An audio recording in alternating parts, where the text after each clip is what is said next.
이 동영상은 일반적 의학 지식을 전달하기 위하여 제작되었습니다. 개인의 특수한 상황에 대한 대답은 될 수 없으며 개별적 상황에 대한 개인적인 상담은 하지 않습니다. 안녕하세요 여러분. 닥터 조은근의 알기 쉬운 당뇨 심장병 이야기입니다. 저는 연세조은내과 대표원장 내과 전문의 조은근입니다.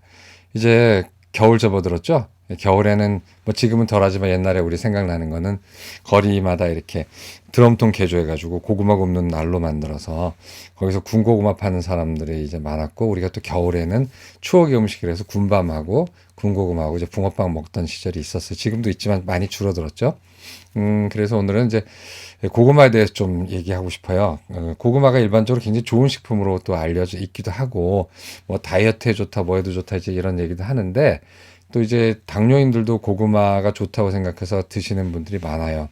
근데 의외로 고구마가 겨울철 우리 당뇨인들 혈당 조절을 망치는 그런 또 원인이 될 수도 있거든요. 그래서 오늘 고구마에 대해서, 고구마가 이제 어떤 음식인지, 그다음 영양학적으로 뭐가 좋은지, 그렇지만 또 고구마가 모두에겐 좋을 수 없고 누구에겐 또 좋지 않은지, 이런 거에도 좀 말씀을 좀 드리도록 하겠습니다. 그래서 오늘 고구마는 혈당의 약일까 독일까? 이제 혈당에 대해서 주로 이제 한번 얘기를 해볼게요. 그 다음에 고구마도 이제 찐 고구마도 있고 군 고구마 있는데, 이 고구마들이 다 같은 영향을 줄까? 뭐 이런 거에 대해서 얘기를 해보도록 하겠습니다. 고구마는 의외로 우리나라의 음식인 것 같지만 실제로 들어온 지 얼마 안 되는 외래 음식 중에 하나예요. 뭐 고추나 뭐 이 정도하고 비슷한 외래 음식이죠.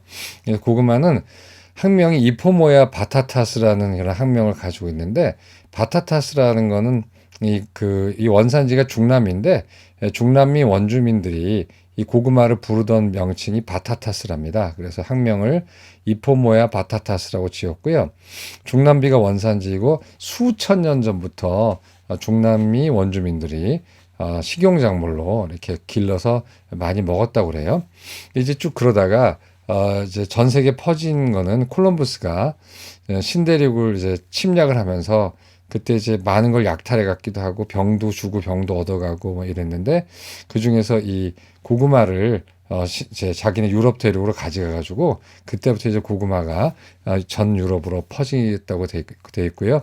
지금도 전 세계 111개국에서 재배하고요. 1988년에는 이 고구마가 세계 제7대 작물로 뽑혔고, 중남미에서는 역시 쌀보다도 더 이 고구마를 탄수화물의 주 공급원으로 쓰고 있다고 그래요. 그래서 고구마는 중남미가 원산지였다라고 생각하시면 되고요.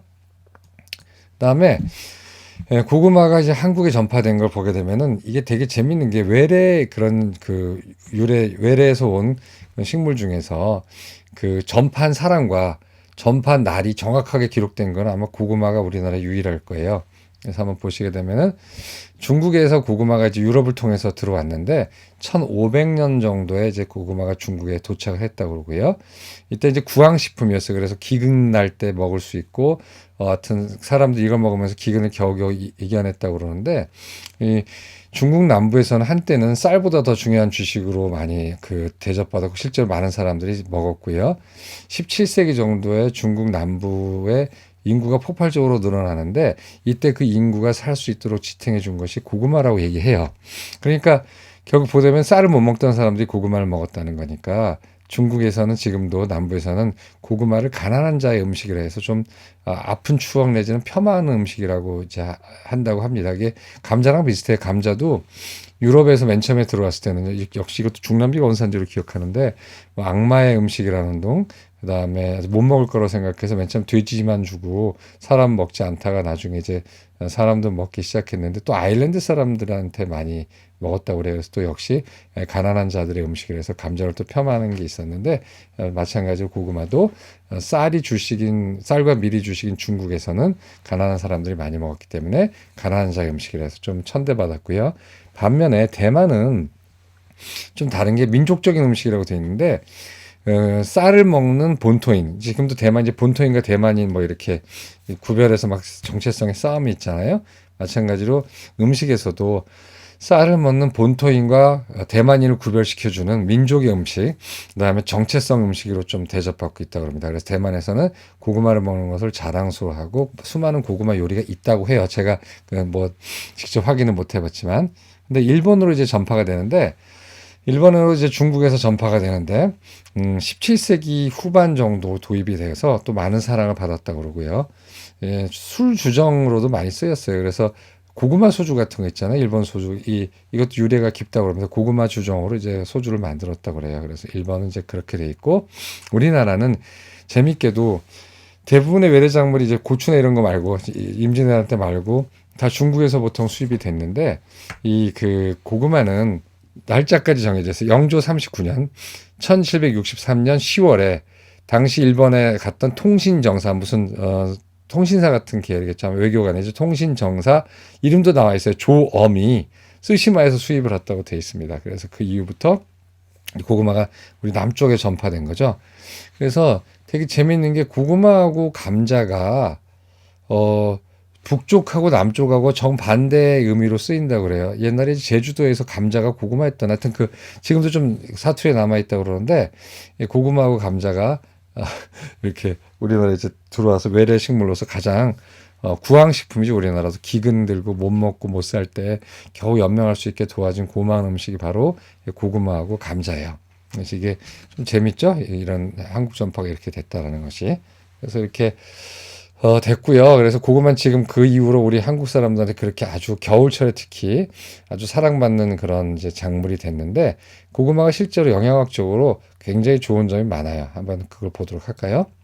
고구마 영양학은 중간 정도 고구마 한 130g 정도 되는 거가 칼로리가 112칼로리로 사람들이 고구마를 칼로리가 낮은 다이어트 식품으로 잘못 알고 있는데 중간 크기 3개 먹으면 밥 한 공기거든요. 물론 이제 밥 한 공기는 밥 한 공기만 먹는 게 아니라 반찬도 먹고 뭐 하기 때문에 실제로 한 끼 식사에는 600칼로리에서 1000칼로리 정도의 칼로리가 있지만 그 밥을 이제 고구마로 때우면은 3개 먹으면 배가 부르니까 한 300칼로리니까 어떻게 보면은 다이어트 식품일 수도 있어요. 그러나 이렇게 만만한 게 아니에요. 무슨 돼지 감자나 뭐 내지는 정말 무슨 뭐 굉장히 칼로리가 낮은 이런 음식들하고 비교해 볼 때는 꽤 칼로리가 되는 겁니다. 그 다음에 대부분의 칼로리가 뭐 고구마한테 지방이 있겠습니까? 지방이 거의 없고 95%가 탄수화물이고 나머지 한 열량으로 줄 때 5%는 단백질이라고 그러는데 거의 없다고 보시면 되고 되게 아주 탄수화물이 굉장히 많은 그러니까 옛날처럼 못 살고 힘들었을 때는 너무나 좋은 거였죠. 왜냐하면 우리 몸에서 뭘 받아들일 때 탄수화물을 제일 잘 쓰거든요. 그래서 굉장히 그 고마운 작물이었어요. 그 다음에 변비에 이제 그 고구마를 많이 먹잖아요. 변비에 고구마 많이 먹는 게 식이섬유소가 파이버죠. 파이버가 꽤 많이 들었어요. 130g짜리 하나에는 4g의 파이버가 들었는데 그거는 우리 하루 그 식이섬유소의 권장량 16%에 해당하니까 꽤 많이 들었죠. 그래서 뭐 식이섬유소는 최근 들어 더 각광을 많이 받고 있는데 단순히 변비의 치료와 예방뿐만 아니라 이 자체가 콜레스테롤을 갖고 대변으로 보내기 때문에 고지혈증 예방에도 굉장히 좋은 거로 되어 있고 최근에 제가 책도 소개시켜 드렸지만 다이어트 신화에서도 보듯이 장내 미생물에 대한 연구가 각광을 많이 받고 있는데 장내 미생물을 영어로 프로바이오틱스라고 그러고요. 그 장내 미생물의 먹이가 되는 식이섬유소를 프리바이오틱스라고 해요. 그래서 이걸 먹게 되면 장내 미생물 번식에 많은 이로운 점이 있다는 연구들이 나오고 있거든요. 그래서 식이섬유소가 굉장히 많아서 좋아요. 그리고 또 고구마 먹으면 방구 뽕뽕 나오잖아요. 그게 이제 발효가 되고 뭐 그러면서 그 발효가 괜히 되는 게 아니라 장내 미생물이 그 고구마에 있는 파이버를 이용해 가지고 이렇게 발효를 시키는 거거든요. 그래서 고구마 먹고 방구 뽕뽕 나오는 거죠. 보리밥 먹고 방구 뽕뽕 나오는 거랑 비슷해요. 그래서 장내 미생물이 이제 좋다는 건데 이것도 나중에 다시 설명드리겠지만 장내 미생물이 이제 완전 화두가 됐어요. 이제 전체 그 중요한 왜냐하면은 미개척의 분야인데 꽤 우리가 지금까지 모르고 있던 치료라든가 병의 원인에 대해서 많이 알려주는 부분이 많기 때문에 그래요. 그래서 하여튼 고구마는 식이섬유소가 많다. 그다음에 바이타민 A가 많아요. 바이타민 A가 하루 권장량의 3.5배예요. 이제 바이타민 A 너무 많이 먹으면 안 좋겠죠. 간에 치명적이기 때문에 뭐 너무 많이 먹어서 좋을 건 없지만 뭐 하루에 권장량 3.5배 정도 되는 건 뭐 굳이 뭐 나쁘다고 볼 수는 없는데 하여튼 바이타민 A가 꽤 많아서 눈에 좋을 수가 있죠. 눈 이게 바이타민 A는 눈 같은데 눈의 그 세포에 굉장히 중요한 영향을 주거든요. 그다음에 바이타민 B6 나이아신이라는 건데 역시 이것도 면역이라든가 뭐 또 염증 반응에 또 굉장히 중요한 역할을 해요. 그래서 바이타민 B6가 하루 권장량이 14% 정도 되고, 근데 이런 거는 이런 음식들은 많거든요. 굳이 고구마에만 좋은 건 아니고 항상 이런 걸 말씀드릴 때 단일 식품으로만 뭔가 취하려고 하면 굉장히 안 좋습니다. 왜냐하면 우린 잡식 동물이고 진화적으로 여러 개를 먹다가 그 안에서 섭취한 그게 가장 유리하기 때문에 뭐 이렇게 좋으면 이게 판타스틱 할 것 같지만 뭐 이렇게 따지면 아몬드야말로 정말 좋은 음식일 수도 있고요. 블루베리도 좋은 음식일 수 있고 하니까 이런 거에 대해서 인정은 하되 이것만 먹으면 다 되겠다. 내지는 이거야말로 슈퍼푸드다라고 생각하시면 안 됩니다. 슈퍼푸드는 없어요. 골고루 잘 먹는 게 슈퍼푸드지. 그래서 하여튼 그렇지만 하여튼 고구마 영양적으로 이렇게 좋은 점이 있다라는 거. 그 다음에 칼륨이 많아요. 이 칼륨은 우리 그 혈관 확장 작용을 하는 거거든요. 그래서 하루 권장량이 약 13%가 되고 혈압을 좋게 유지하는 데 굉장히 많이 쓰이는 거죠. 그 다음에 마그네슘. 뭐 마그네슘 많기로는 제일 많은 게 이제 제가 맨날 환자분들한테 말씀드린 아몬드, 그 다음에 호두, 그 다음에 그 시금치 같은 거 이런 것도 이제 마그네슘이 많고 또 고구마도 마그네슘이 적지 않게 들어가 있어요. 이제 이렇게 따지면은 일단 변비로 고생하시는 분들 좋고요. 그 다음에 밥 한 끼 대신에 고구마 먹어서 살을 빼려는 사람한테도 좋을 수가 있고요. 그 다음에 탄수화물을 많이 먹어서 근육을 키우려는 사람한테도 좋을 수가 있어요. 그래서 제가 가끔 이 당뇨인들한테 이 마른 당뇨인들한테 저번에 말씀드렸지만 마른 당뇨인이 근육 키우려고 탄수화물 안 먹고 단백질을 먹었자 아무 소용 없거든요. 일단 기본으로 탄수화물을 먹고 그 위에서 단백질을 먹어야지 근육이 커지는 거예요. 그 이유는 이제 저번에 설명드린 거 좀 보시면 되는데, 근데 당뇨인이라고 얘기했음에도 불구하고 헬스클럽에 갔는데 그 트레이너 선생님이 고구마를 많이 먹으라고 그랬대요. 그래서 참 이상하다. 고구마가 당뇨인한테 안 좋은지 모르나라 생각해서 다시 교육해서 보내드렸는데 의외로 고구마를 모든 사람에게 다 좋다라고 생각하는 사람들이 많아요. 심지어 이렇게 운동의 전문가조차도. 근데 이제 그래가지고 당황했어서 한 3% 올라갖고 왔죠. 고구마를 하루에 3개, 4개씩 먹고 하는데 이따 말씀드리겠지만 밥 대신 고구마 먹으면 좋다고 생각하는 분들이 많은데 뭐 정상적인 사람은 나쁘지 않을 수도 있어요. 그러나 고구마가 치명타인 사람들이 있어요. 그걸 조심하셔야 돼요. 모두에게 좋은 음식은 없거든요. 한번 보시면은 고구마가 위험한 사람들 보면 제일 위험한 사람들은 신장병 환자들이에요. 만성 신부전이라든가 이런 분들은 칼륨을 처리하는 능력이 떨어져요. 신장이. 그래서 조금만 그 칼륨이 많이 들어와도 칼륨이 확 올라가 버리거든요. 그래서 실제로 신장이 나쁜 사람한테는 정말 칼륨이 올라갈 수 있는 고혈압 약도 굉장히 조심을 해요. 정상적인 사람한테 쓸 때는 칼륨이 올라가지 않지만 그 신부전 환자한테 쓰게 되면 칼륨이 올라가는 약들이 몇 개 있거든요. 굉장히 저희가 조심하거든요. 왜냐하면 칼륨이 올라가서 과칼륨증, 또 고칼륨증이라고 그러는데 영어로 이제 하이퍼칼레미아라고 그러는데 피 속에 칼륨이 많아지면 이 심장 기능에 문제가 생겨서 부정맥으로 사망하게 돼요. 굉장히 위험하거든요. 그래서 항상 저희 당뇨인들 중에도 결국 당뇨 제대로 조절 못해서 끝까지 가게 되면은 콩팥이 나빠지거든요. 크레아틴이 1.4, 1.8, 2.0, 2.4, 3.0 올라가게 되면 항상 제가 전해질 같이 검사하거든요. 이제 그런 분들한테는 그럼 칼륨이 올라가 있으면 칼리메이트라든가 이런 칼륨을 흡수해버리고 다 대변으로 보내버리는 약을 쓸 정도로 칼륨은 굉장히 위험할 수 있는데 신장병 환자가 이 고구마를 먹게 되면 칼륨이 올라갈 수가 있어요. 그 다음에 두 번째는 이 바이타민 A도 처리가 안 돼서 바이타민 A 독성이 생길 수가 있기 때문에 신장병 환자들은 특별히 내가 고구마를 꼭 먹어야 될 아주 절실한 이유가 있지 않으면 안 드시는 게 좋을 거예요.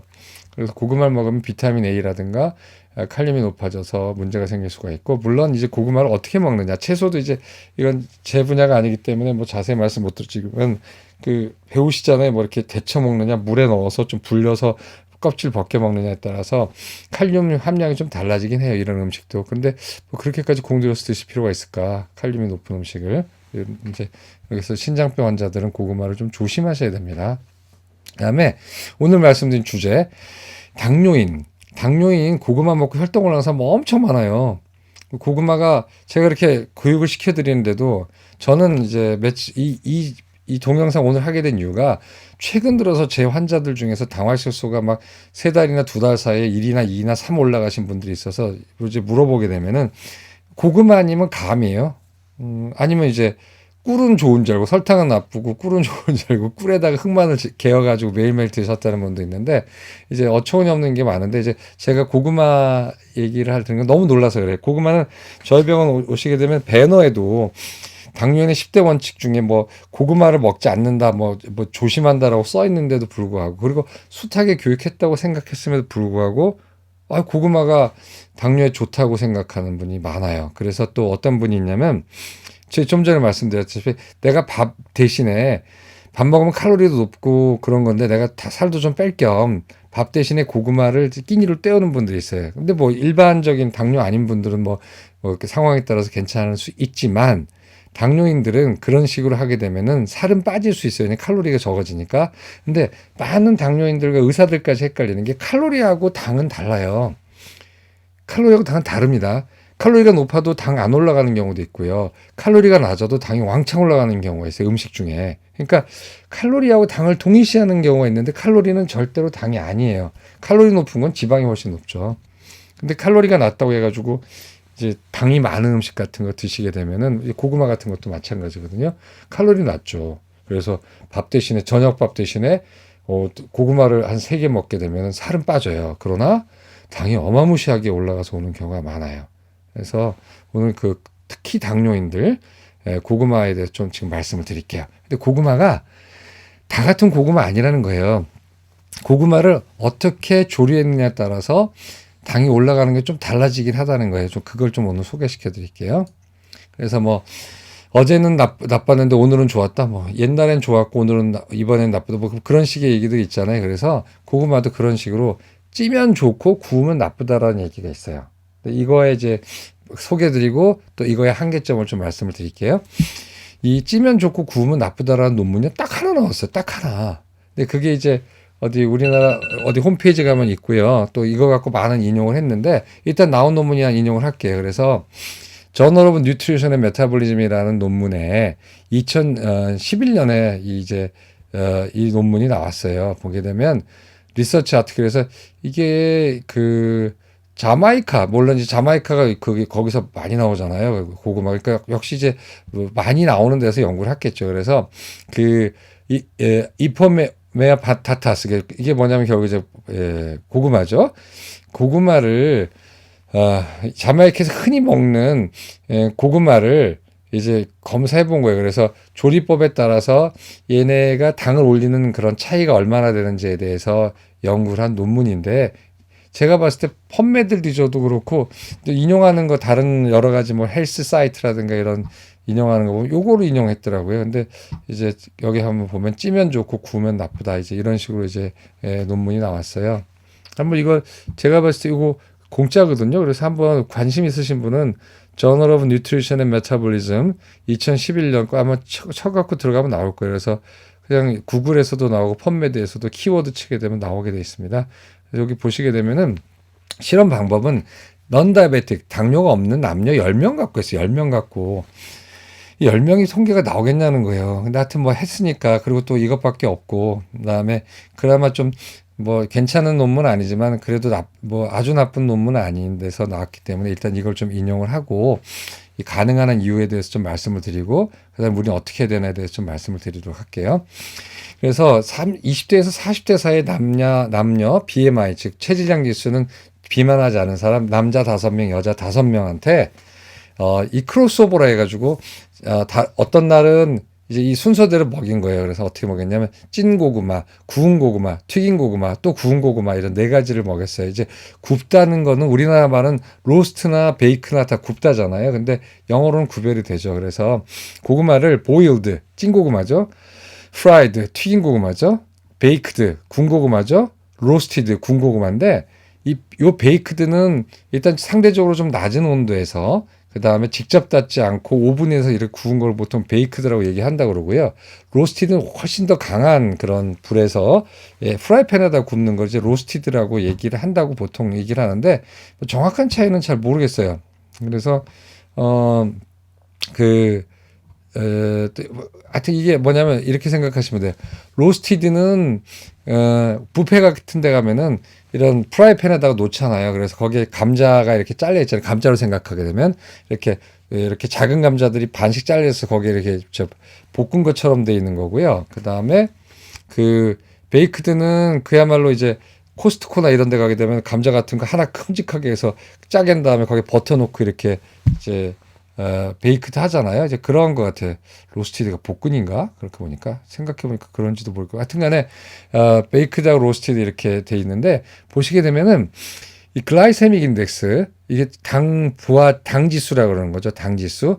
당 지수가 이제 뭔지는 다 아시겠죠. 하도 이 채널 많이 보시게 되니까 당 지수라는 거는 어떤 걸 먹었을 때 완전히 흰빵에 비해서 당이 올라가는 속도를 흰빵 100으로 봤을 때 이 어떤 음식의 분량 50g 또는 100g이 얼마나 당이 올라가는를 본 거예요. 그래서 100에 가까울수록 당이 굉장히 빨리 올라가는 거고 50으로 가까이 갈수록 당이 굉장히 빨리 천천히 올라가는 거죠. 그래서 보통 50 정도 되는 미만은 당 지수가 중간 또는 낮다라고 얘기를 하고 75 이상 넘게 되면 당 지수가 높다라고 얘기를 해요. 그랬을 때 생고구마는 당 지수가 50 정도 돼요. 40에서 50 정도 되거든요. 근데 보시면은 여기 보면 보일드 찐 고구마를 보게 되면은 요게 이제 10가지 품종을 대해서 한 건데 한 50 정도 돼요. 그러니까 찐 고구마는 생 고구마에 비해서 당을 많이 올리지 않는다는 뜻이 50 정도면 괜찮은 거거든요.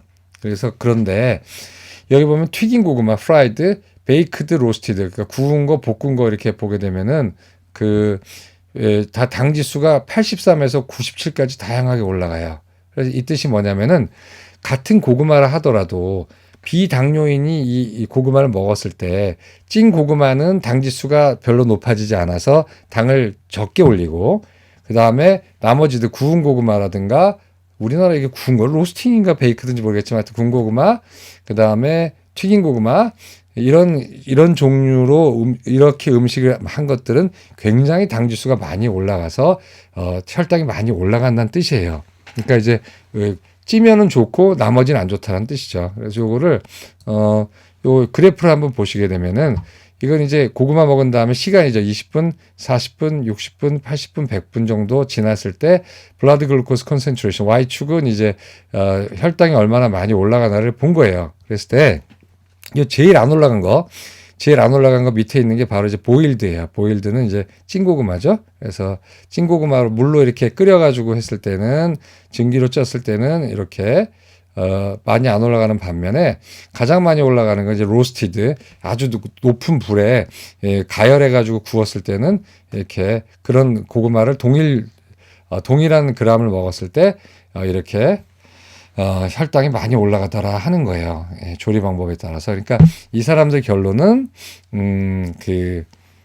찐 고구마는 괜찮고 나머지 고구마는 안 된다. 뭐 좀 좋지 않다라는 뜻이에요. 그래서 보시게 되면은 왜 그럴까냐 왜 그러냐는 건데 일단 이유는 이제 이 사람들이 이렇게 얘기한 거예요. 이제 우리 전분이라는 녹말이죠.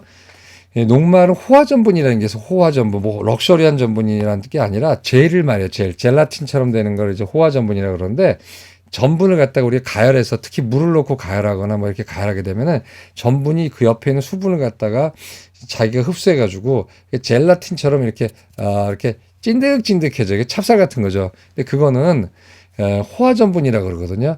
음식을 가열하면 전분이 젤 형태가 되는데 이거는 소화가 아주 잘 돼요. 그 다음에 우리 몸에 있는 소화 요소가 이걸 잘 분해할 수 있게 만들어 놓은 거기 때문에 소화가 아주 잘 되고 흡수가 잘 돼서 당이 어마무시하게 올라갑니다. 대표적인 게 뭐죠? 하여튼 뭐든지 가열한 음식들이에요. 뭐 예를 들어서 찹쌀 같은 거, 떡 같은 거, 뭐 하여튼 좀 떡은 아니지. 그러니까 하여튼 끓여 먹는 것들 있잖아요. 또는 볶아 먹는 것들. 그래서 녹말이 먹기 좋게 만들어지는 걸 다 호화전분이라고 얘기를 해요. 이렇게 젤처럼 되는 거죠. 소화가 잘 되고 흡수가 잘 되는 거고. 노화전분이라고 있어요. 노화전분. 레트로그레이드 스타치라고 그러는데 이거 일종의 저항전분이거든요. 소화가 잘 안 되는 전분을 저항전분이라고 그러는데 저항전분에 4가지가 있어요. 1, 2, 3, 4형이 있는데 그중에서 3형이 바로 노화전분이라고 그래요.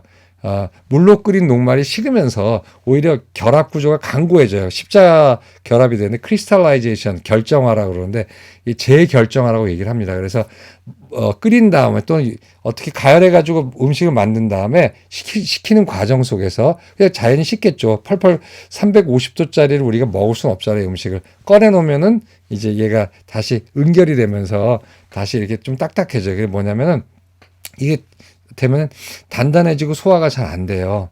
대표적인 게 뭐죠? 식은 밥이에요. 그래서 가끔 이제 저한테 질문하시는 분이 있어요. 뭐 케이블 TV에서도 그런 거 이제 방송 프로 했을 거예요. 밥을 시켜 먹으면 당이 덜 올라간다. 당연하죠. 밥이 단단해지는데. 근데 좀 그거 말고 또 밥을 코코넛 오일이나 뭐 오일을 넣어가지고 밥을 했다가 그걸 식히면은 훨씬 더 당이 덜 올라간다. 그거 맞는 말이에요. 제가 제 블로그도 얘기했지만 2016년인가 스리랑카 청년들이 세계 화학 학회에서 발표한 건데 밥을 식혀 먹으면 당이 덜 올라간다는 거 이미 아는 얘기인데 거기에 오일을 넣어가지고 첨가하게 되면 얘네들이 식으면서 지방 구조하고 단백질 구조하고 녹말이 결정 구조가 이렇게 십자인대상으로 맺히기 때문에 훨씬 더 강고한 노화 전분을 만들어요. 그래서 당이 잘 안 올라가요. 근데 그게 뭐 좋으냐? 영국에서는 그거 이제 하지 말라고 그랬죠. 왜냐면은 식중독의 위험이 있고 기름까지 섞여 있고 밥을 식혀 먹으니까 뭐 그렇게까지 할 필요 있어요? 다르게 먹으면 되는 건데. 그래서 식은 밥이 가장 대표적인 노화 전분이고 빵도 확 부풀었다가 딱 꺼냈을 때 오븐에서 식으면서 역시 식은 빵이 되는 거. 그다음에 식은 풀, 식은 파스타 이런 것들이 맨 처음에 말랑말랑하고 이렇게 이렇게 좀 연하다가 굳으면서 단단해지는 거죠. 대표적으로. 그 다음에 역시 식힌 감자하고 고구마도 역시 노화 전분 때문에 이렇게 그런 일이 생기는 거거든요. 그래서 이 찐 고구마가 다른 고구마하고 다른 이유는 찐 고구마가 일단 호화 전분도 생기죠. 호화 전분이 생기지만 이 사람들이 이제 생각은 호화 전분도 생기지만 식어가는 과정에서 이 보일링 포인트가 이제 온도가 높지 않았잖아요. 그러니까 녹말 구조가 완전히 망가지진 않았기 때문에 이 식어가면서 얘네들이 다시 노화 전분을 만든다라고 이제 추정을 했어요. 그래서 찐 고구마는 호화 전분 때문에 당도 많이 흡수가 될 수 있지만 식어가는 도중에서 아직 살아있는 그 녹말 구조들이 자기네끼리 강한 결합을 형성해서 노화 전분을 만들기 때문에 당의 흡수가 생고구마랑 비슷하지 않을까라고 이제 추정을 했고, 뭐 다른 거 프라이드, 그 다음에 베이크드, 로스티드, 볶은 고구마, 그 다음에 구운 고구마, 그 다음에 튀긴 고구마는 워낙에 강한 불로 가열했기 때문에 그 녹말 구조가 좀 더 처절하게 막 분해가 된 거죠. 처절하게 분해가 돼가지고 이제 식어도 노화 전분이 덜 생겨서 당이 좀 흡수가 더 빨리지 않을까 이렇게 얘네들은 생각을 한다고 써놨어요. 근데 여기서 문제는 재현 실험이 하나도 없고요. 이것밖에 없어요, 거의. 좀 괜찮은 논문에 나온 거는. 그 다음에 단 10명을 통해서 했어요. 물론, 여러분들이 보시는 어떤 그 당지수 평가도요, 사실 20, 30명 갖고 한 겁니다. 그래서 이게 절대적인 게 절대 아니거든요. 그러니까 꼭 그걸 절대적으로 신봉하시면 안 됩니다. 어떤 음식의 당 지수라는 게 인종마다 다르고, 비만한 사람, 그 다음에 비만하지 않은 사람, 당 있는 사람, 당 없는 사람 다 달라요. 근데 그걸 딸랑 한 2, 30명 해놓고 그거 나온 게 바로 이제 우리가 흔히 보는 음식표에서 보는 당 지수기 때문에 참고는 좋지만 그거를 뭐 절대적으로 믿으실 필요는 없다는 거예요. 마찬가지로 고구마 지금 한간에 이렇게 식힌 고구마, 그러니까 한번 쳐보세요. 뭐 고구마, 그 다음에 찐 고구마는 다른가 뭐 하면은 막 구글에서 막 나오거든요. 근데 다 이 논문에서 비롯된 거예요. 지금 말씀드린 논문 하나. 근데 그게 달랑 자메이카에서 나온 연구인데 남자 5명, 여자 5명 10명 갖고 이 10개의 고구마를 다 실험을 했다는 게 얼마나 많은 피를 뽑았겠어요. 근데 이걸 보게 되면은 이것도 황당한 게 이 정맥혈로 영분 10분, 20분, 30분 이렇게 뽑은 게 아니라 요 카필러리, 이 모세혈관으로 뽑았단 말이에요. 이게 얼마나 사실 좀 황당합니까? 이 모세혈관으로 뽑게 되는 거 이거하고 식후혈당은 굉장히 많이 다르거든요. 그러니까 좀 실험 방법이 좀 헐렁하고 엉성하죠. 그래서 이걸 다 믿을 건 아니지만 그래도 경향은 식은 고구마 그 찐 고구마가 다른 고구마보다 좀 낫겠네라고 추정을 할 수가 있어요. 그래서 제 결론은 이 모든 사이트가 중고로 삼는 이 논문의 퀄리티가 여러 실험 대상의 수를 보나 실험의 방법을 봤을 때 그렇게 높진 않아요. 그래서 제가 느낄 때는 당뇨인은 되도록이면 고구마를 좀 피했으면 좋겠어요. 왜냐하면 제 환자 중에 고구마 먹고 당 올라간 사람 찐고구마도 다 올라갔고요. 군고구마도 올라갔고 그래요. 예를 들어서 환자분이 왔는데 뭐 식후 1시간이 300짜리가 있어요. 그래서 어떻게 된 건가 이게 당화혈색소 6.5로 조절하는데 오늘 뭐 드셨어요? 그러면 찐고구마 드셨다는 사람 많아요. 바빠서 찐고구마 먹었다. 또는 본인이 좀 스스로 생각할 때 고구마를 먹으면은 자기가 당도 더 좋아지죠. 왜냐면 밥 한 끼를 굶으면 600칼로리, 1000칼로리를 빼고 단지 고구마로 300칼로리 먹으면 살도 빠지고 좋으니까 스스로 아무도 그렇게 얘기 안 했는데 고구마를 드시는 분들이 있어요. 근데 정말 거의 10중 8구 당이 팍팍 올라갖고 와요. 그러니까 되도록이면 고구마를 좀 피하세요. 찐 고구마든 군 고구마든 볶은 고구마든 구운 고구마든 튀긴 고구마든 간에. 그리고 나 정말 먹고 싶어. 나 정말 먹고 싶다. 그러면은 우리가 알고 있는 근거가 이 논문밖에 없으니까.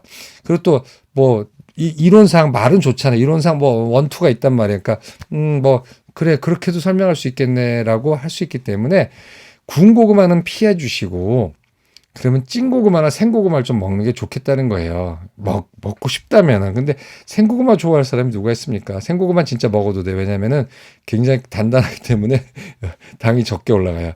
내진 찐 고구마. 그리고 많이 먹지 않으셔야 돼요. 그러니까 이제 결국 좀 결론이 재밌게 돼버렸죠. 그래서 논문 하나, 달랑 논문 하나 갖고 온 웹에 다 퍼져 있어. 그 논문 하나를 다 인용하는 거예요. 보일드 찐고구마가 다른 고구마 요리 방식에 비해서 거의 생고구마랑 비슷하게 당지수가 낮다. 그래서 고구마를 당뇨인도 먹을 수 있다.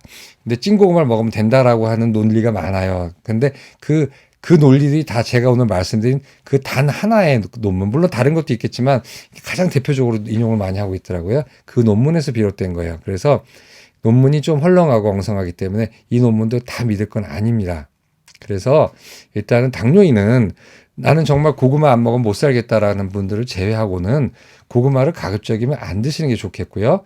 난 정말 고구마 먹어야 돼 한다면은 생고구마를 드시는데 누구 놀리는 거야? 생고구마를 어떻게 먹으라는 거야? 하신다면 이왕이면 그 찐고구마를 좀 드시고 그다음에 당 한번 찍어보세요.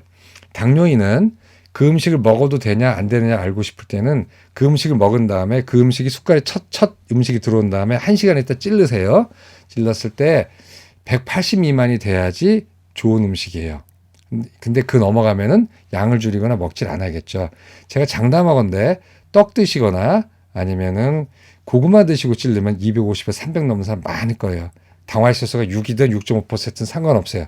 그렇게 엄청난 당을 촉발하는 겁니다. 이건 더구나 비당뇨인이었어요. 당뇨인은 안 그래도 당 처리 능력이 굉장히 떨어졌기 때문에 당뇨인이 고구마를 먹게 되면 이거보다 훨씬 더 엄청난 이 당 스파이크가 오기 때문에 가급적이면 드시지 않았으면 좋겠습니다. 그래서 오늘 제 결론은 모두에게 좋은 음식은 없다. 어떤 사람한테 좋은 음식이 어떤 사람한테 안 좋을 수가 있어요. 그게 그 사람이 가지고 있는 병에 따라서 그 사람의 체질에 따라서 뭐 대표적인 거 있지 않습니까? 저는 모밀 엄청 좋아하는데 제 친구는 모밀만 먹으면 이렇게 여기 막 알레르기 생기고 숨이 차서 못 먹어요. 그 친구하고 막국수를 못 먹습니다. 뭐 그런 식으로 어떤 음식은 좋고 어떤 음식은 나쁘다 이런 게 있죠. 그러니까 저 번데기 옛날에 잘 먹었거든요. 근데 어느 날 갑자기 번데기 먹고 이게 부르트고 막 목이 싸해서 아파서 못 먹어요. 근데 제 친구는 번데기 잘 먹어요. 그런 식으로 모두에게 좋은 음식은 없다라는 거예요. 그래서 항상 어떤 신문이나 방송이나 케이블 TV나 뭐 웹이나 이런 데서 어떤 음식이 좋다 할 때 우우 쏠려가서 드시지 마시고 항상 이렇게 균형 잡힌 생각을 하셔야 됩니다. 모두에게 좋은 음식은 없습니다.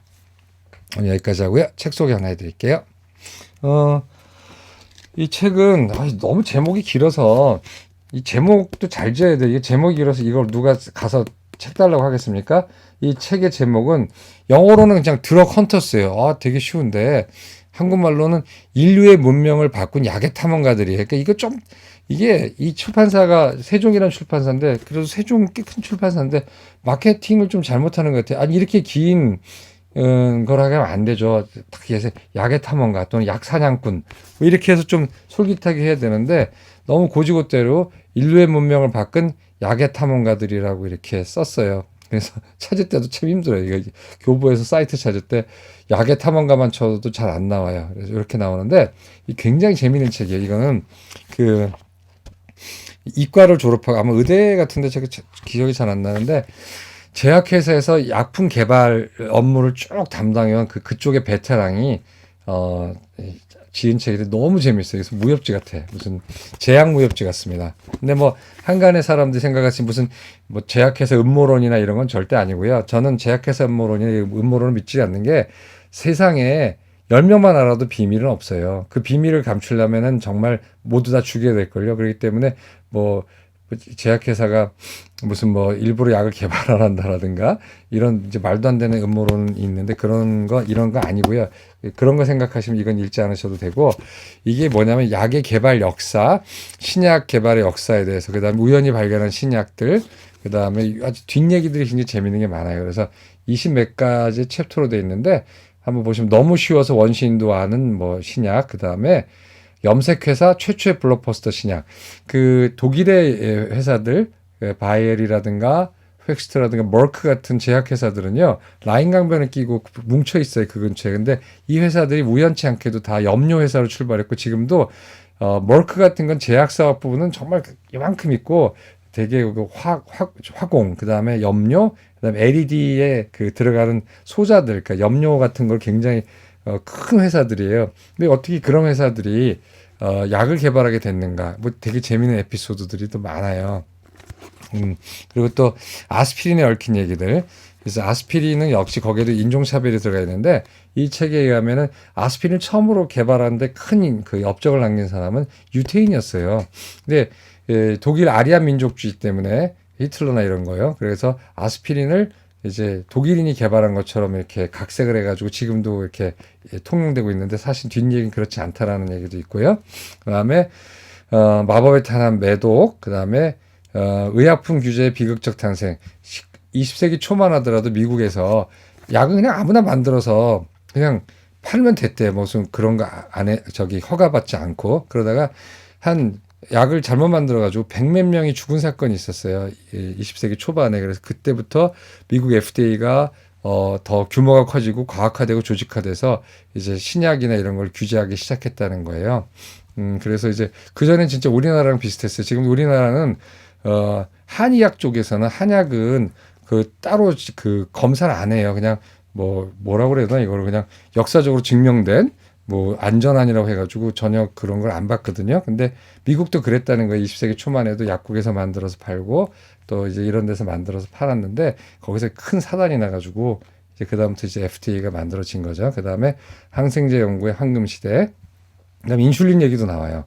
인류를 구하는 돼지의 묘약 인슐린. 그래서 인슐린에 얽힌 그 연구자들의 시기와 질투, 그다음에 그 비겁함 내지는 졸렬함, 그다음에 대범함, 그다음에 뭐 이런 거에 대해서 저 재밌게 굉장히 좋은 그 아주 재미있는 내용이 있고요. 그다음에 역학 연구 덕분에 빛을 본 고혈압 약제 이것도 꼭 보시면 되는데 아직도 어떤 사람 중에서는 고혈압을 의사하고 제약회사가 만든 그런 병이라고 하면서 정말 말도 안 되는 그런 음모론을 퍼뜨리고 다니는데 이제 고혈압이라는 게 증상이 없거든요, 대부분은. 근데 왜 그것이 병인 줄 알았고 그렇게 해서 약을 개발해서 어떻게 해서 얼마나 많은 생명이 건져졌고 이런 거에 대해서 되게 재밌는 그런 게 있어요.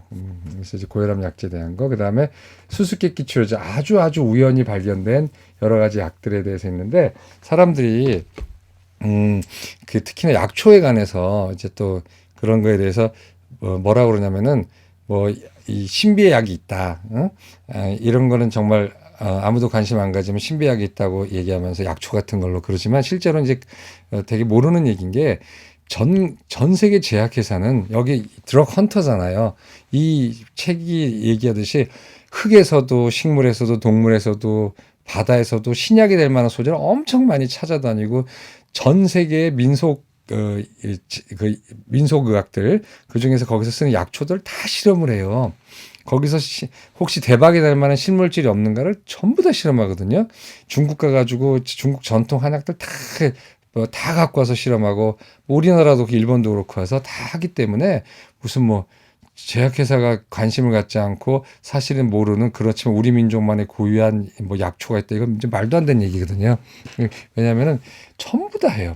정말 뭐 정말 뭐 벼룩의 간까지 진짜 다 찾아가지고 그 안에서 약이 될 만한 성분이 없나를 다 찾아가지고 그걸 임상 실험을 하거든요. 그러니까 어마어마한 거죠. 그래서 그런 그 결과로 지금의 약이 나온 거예요. 생약도 많아요. 뱀독에서 나온 약도 많고, 여러 가지 버드나무 잎에서 나온 약도 많고, 뭐 엄청나게 약이 많습니다. 그러니까 여러분들 약을 대하는 어떤 좀 태도, 이런 걸 조금 바꿔볼 필요가 있어요. 이게 다 인류 문명과 과학의 산물이거든요. 그것도 우연히 발견된 것도 있고, 그래서 좀 그 약에 대한 어떤 부정적인 태도나 약에 대한 음모론 같은 건 좀 우리가 좀 과감히 버려야 될 거 아닌가 생각을 해요. 우리가 약에 대해서 그렇게 생각한다면 우리는 자동차도 타지 말아야 되고요. 그다음에 옷도 면과 비단으로 된 것만 입어야 되고요. 밥도 전자레인지에 든 거 먹으면 안 되고요. 뭐 다 그렇게 해야 돼요. 약도 마찬가지예요. 약도 자연스럽게 사람이 개발한 거고 어차피 다 자연에서 나온 거거든요. 식물질이든 뭐든 간에. 그러니까 좀 약에 대해서 좀 태도를 좀 바꾸셨으면 좋겠어요. 고칠 수 있고 내지는 조절할 수 있는 병을 약에 대한 어떤 잘못된 믿음과 잘못된 정보를 통해서 완전 약을 거부하는 사람이 가끔 있거든요. 볼 때마다 좀 안타깝기도 하고 좀 어리석다는 생각을 하는데 하여튼 그런 분들도 이런 책을 좀 봤으면 좋겠습니다. 오늘 여기까지 하겠습니다. 감사합니다.